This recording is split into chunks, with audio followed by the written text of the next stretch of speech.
I'd like to clarify a few points because a lot of people are talking about the innocent lives on both sides.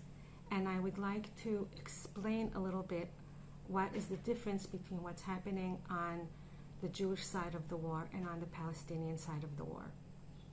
To start with, the Hamas terrorists started this war with a surprise attack.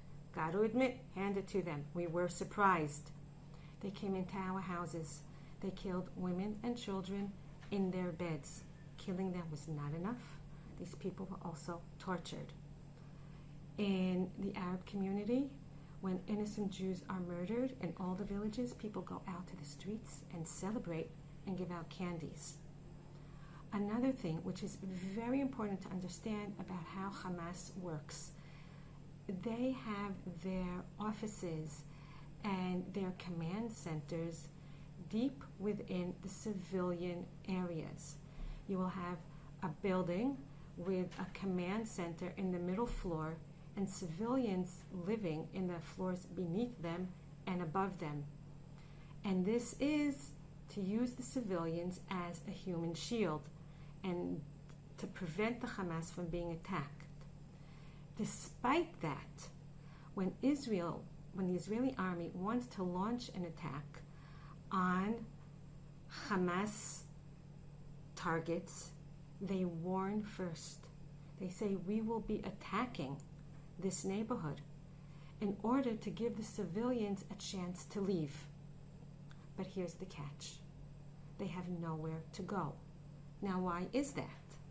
That is because the Arab nations who present themselves as supporting the people of Gaza are closing their borders. Egypt and Jordan are refusing to allow them in. They don't want them.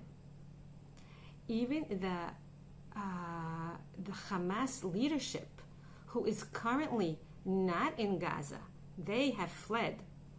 They are telling the civilians in Gaza to stay put. So the civilians in Gaza, the innocent civilians who would really like to save themselves, are stuck. Now, why is this? There are two reasons. First of all, as we said, because the Hamas is using the civilians as a human shield. In the past, we have not shot at very specific strategic targets because of civilians in the area. Wanted terrorists have been known to hide in hospitals in the Gaza Strip because they knew that the Jews would not bomb a hospital. So to start with, they're using the civilians as a human shield. And if we decide that this time we will hit our targets, even if there are civilians there, so this will really cause terrible things to happen. And these things can then be used against the Jews and the Jewish army to demonize us and to delegitimize what we are trying to do here. The Israel people are very sorry for the death of all innocent people that are caused by war.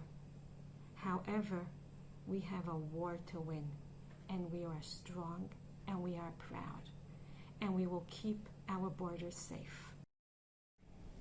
I would like to add that not only does the Hamas kill innocent women and children, they take pride in it. The Hamas themselves, they are the ones who are showing all the pictures of the babies that they killed, of the children that they took hostage. They are actually taking pride in the fact that they have hostage an 85-year-old grandmother who they would like to trade for convicted murderers who are sitting in our prisons. So there's a big difference. There's a big difference between the evil on one side and the necessity of protecting yourself on the other side. There's no confusion here.